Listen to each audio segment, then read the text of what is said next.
Special category status విషయంలో కానీ, పోలవరంలో కానీ, విశాఖ స్టీల్ ప్లాంట్ విషయంలో కానీ, రైల్వే జోన్ విషయంలో కానీ, కడప ఉక్కు factory, Dugarajapatnam port, Kakinada petro complex, ఒక అగ్రికల్చర్ యూనివర్సిటీ, షెడ్యూల్ 9, షెడ్యూల్ 10లోని ఆస్తులు, ఇవన్నీ కూడా మీకు ఆ సమర్థత ఉంది, మీకు ఎందుకంటే ఎక్స్పీరియన్స్ ఉంది, అందరూ తెలుసు. అక్కడ ఈ సమయంలో మీరు రావటం, ఇంత పెద్ద మెజార్టీతో రావటం, దీన్ని ఆంధ్రప్రదేశ్ స్టేట్కి అనుకూలంగా మార్చేటువంటి ప్రయత్నం మీరు చేస్తారనే నమ్మకం ఉంది. చేయడానికి కావాల్సిన శక్తి మీకు రావాలని కోరుకుంటున్నాను.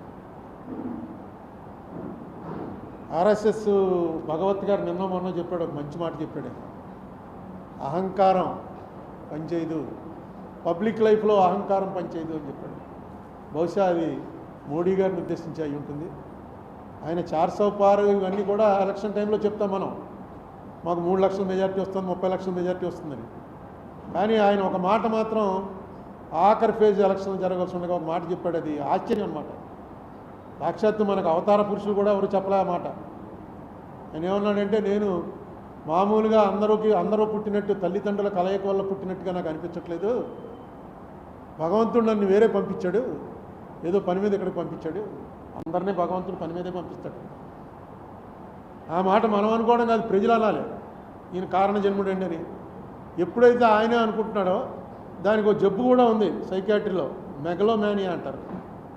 అంటే తనను తానని దేవుడి కింద భావించుకునేటువంటి జబ్బు అది. అదేంటో చాలా విచిత్రంగా ఆయన అలా అంటాడు అనుకోలేదు. ఎందుకంటే ఆయన చాలా గొప్ప స్పీకర్. ఆయన ఇవాళ భారతదేశంలో ఆయన్ని మించి హిందీలో స్పీచ్ ఇవ్వగలిగినటువంటి మనిషి ఇంకోటి లేడు.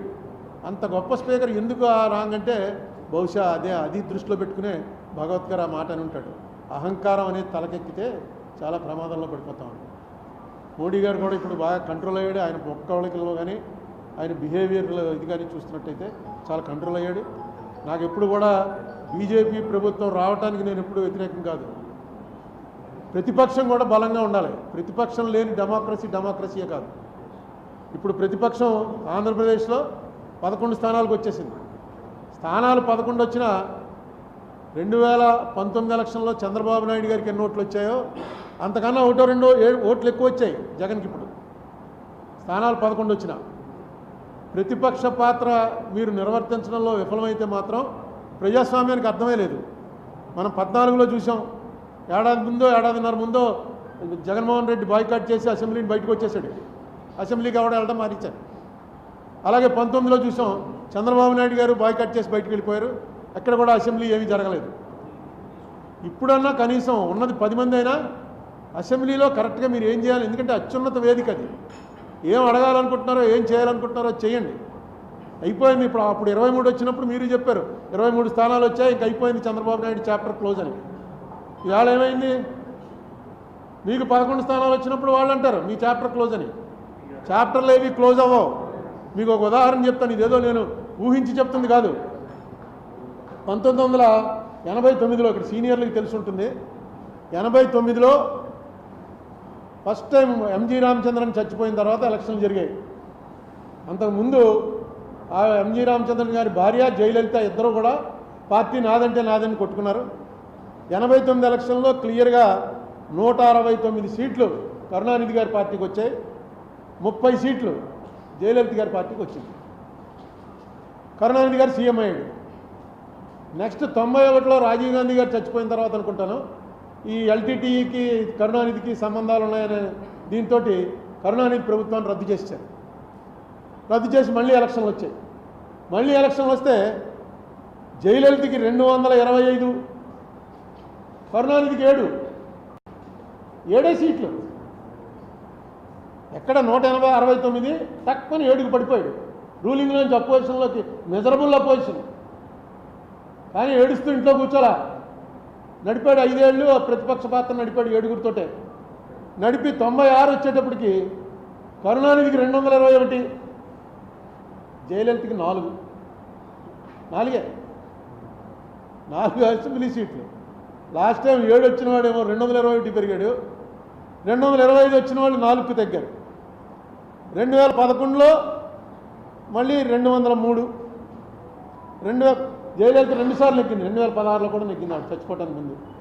అంతకుముందు ఎప్పుడు ఒకసారి ఈయన ఒకసారి ఆవిడ అలా వచ్చేది, 2 సార్లు నెగ్గింది. ఈ రాజకీయాల్లో ఎప్పుడు కూడా నిస్సత్వ నిస్సహాయత ఉన్నవాడు రాజకీయాల్లోకి రావటమే అనవసరం. ఉదాహరణ చంద్రబాబు నాయుడే.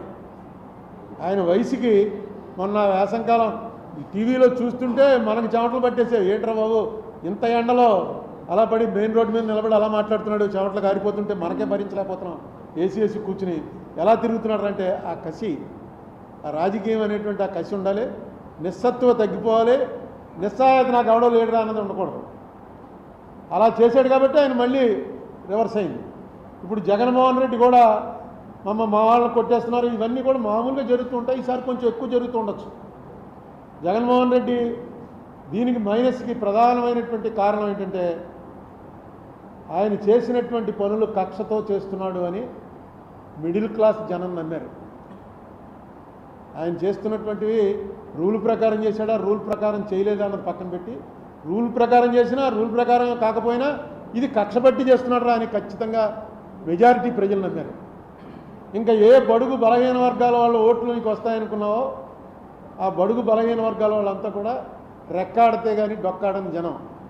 ఆ జనానికి 50 రూపాయల లిక్కరు 200 రూపాయలు దాటిపోతే తాగకుండా ఉండలేని పరిస్థితి అనేక సంవత్సరాల నుంచి అలవాటు చేసాం. సాయంకాలం అయ్యేటప్పటికి ఇంటికి వెళ్ళేటప్పుడు లెక్కర వేసుకుని వెళ్ళడం అలవాటు అయిపోయిన వాళ్ళు ఒక్కసారిగా బడ్జెట్లో మార్పు వచ్చేసింది.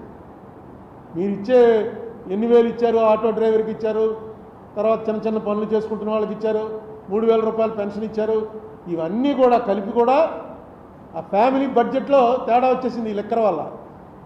మీకు ఎలక్షన్లు పోవడానికి వాళ్ళకి డైరెక్ట్గా గవర్నమెంట్ తోటి సంబంధాలు ఉండవు. లాస్ట్ టైం కన్నా ఈవేళ బాగున్నావా లేదా, ఎవడు ముఖ్యమంత్రి ఎవడు ప్రధానమంత్రి, మామూలు పని చేసుకున్న వాళ్ళకేమీ అది ఉండదు. ఉల్లిపాయ రేటు గురించి ఒక గవర్నమెంట్ పడిపోయింది ఢిల్లీలో. నా బహుశా 77లోనో 80లోనో ఉల్లిపాయ రూపాయి ఉండేది 5 రూపాయలు అయింది.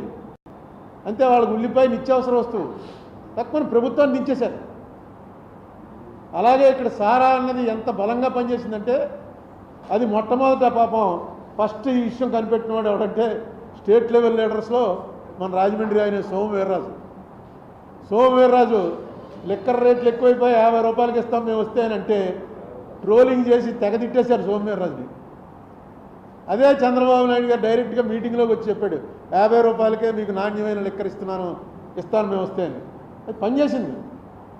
సోమవీర్రాజు ఆ ముందే చెప్పాడు అది, ఎందుకంటే అతనికి ముందే వెలిగింది. ఇది దీనివల్ల చాలా ఫ్యామిలీస్లో చాలా ఇబ్బందులు అయిపోతున్నాయి ఆర్థికంగా. తర్వాత ఇంకా చంద్రబాబు నాయుడు గారు చేయవలసిన 1-2 పనులు ఏంటంటే డీలిమిటేషన్ వస్తుంది. డీలిమిటేషన్ వచ్చి సీట్ల సంఖ్య 700 దాటిపోతుంది. అందుకే పార్లమెంట్ కొత్త బిల్డింగ్ కూడా 700 దాటిన వాళ్ళు 800 మంది పట్టేలా కట్టారు. డీలిమిటేషన్లో మన పాత్ర కరెక్ట్గా, ఎందుకంటే సౌత్ మొత్తం మనకి ఇచ్చేటువంటి డబ్బు బాగా ఇప్పటికే చాలా తక్కువ ఇస్తున్నారు. అది నేను అనేకసార్లు మీకు లెక్కలన్నీ చెప్పాను. మనం ఆంధ్ర నుంచి 100 రూపాయలు వాళ్ళకి ఇస్తుంటే, కేంద్రానికి వెళ్తుంటే ఆంధ్ర నుంచి మనకి వెనక్కి వచ్చేది 63 రూపాయలు మాత్రమే వస్తుంది. అదే ఉత్తరప్రదేశ్కి 100 రూపాయలకి 120 రూపాయలు వెళ్తుంది, బీహార్కి 140 రూపాయలు వెళ్తుంది. కారణం ఏంటంటే జనాభా అన్నారు. ఈ జనాభా తగ్గించమని కేంద్ర ప్రభుత్వం వాళ్ళు పెట్టినవన్నీ కూడా మనం ఫాలో అయ్యాం. సౌత్లో జనాభా తగ్గించాం, దానికి పనిష్మెంట్ ఇవ్వకూడదు కదా. జనాభా తగ్గించినందుకు మనకేదో ఇంటెన్సివ్ ఇవ్వాలి. ఇది కాకుండా ఇప్పుడు పనిష్మెంట్ దిశలోకి పోతుంది. ఇక రేపు పార్లమెంట్లో పరిస్థితి ఎలా వస్తుందంటే సౌత్ అంతా కలిపి 200 సీట్లు కూడా ఉన్నాం, వాళ్ళు 600 సీట్లు పెరిగిపోతారు జనాభా లెక్క. పెరిగిపోతే వచ్చేటువంటి ప్రమాదం, సౌత్కి వచ్చేటువంటి ప్రమాదాన్ని ఎలా నివారించాలి అనే విషయం కూడా సౌత్లో ఇప్పుడు ఉన్నటువంటి లీడర్స్లో చంద్రబాబు నాయుడు గారికి కనెక్షన్లో ఉన్న లీడర్ కాబట్టి, అన్ని పార్టీల్లో కనెక్షన్లు ఉన్నాయి కాబట్టి ఆయన చేసి దాని విషయం కూడా దృష్టి పెట్టాలి. తర్వాత ఈవీఎంలు, ఫస్ట్ ఈవీఎంలు తప్పు అని చెప్పింది చంద్రబాబు నాయుడు గారే.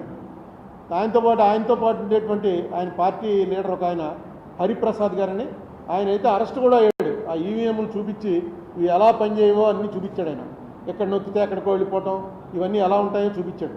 చూపించిన ఆయన వాళ్ళు మీకు ఇప్పటికి కూడా ఈవీఎంల గురించి మొట్టమొదట మాట్లాడింది ఎవర్రా అని చూస్తే మనం చంద్రబాబు నాయుడు గారే అప్పు వచ్చేసాడు. దీని మీద కూడా ఏదైనా చేయండి. ఇవాళ ఎవరో వీడియో పంపారు, 20 లక్షల ఈవీఎంలు అసలు కనపట్టలేదుట.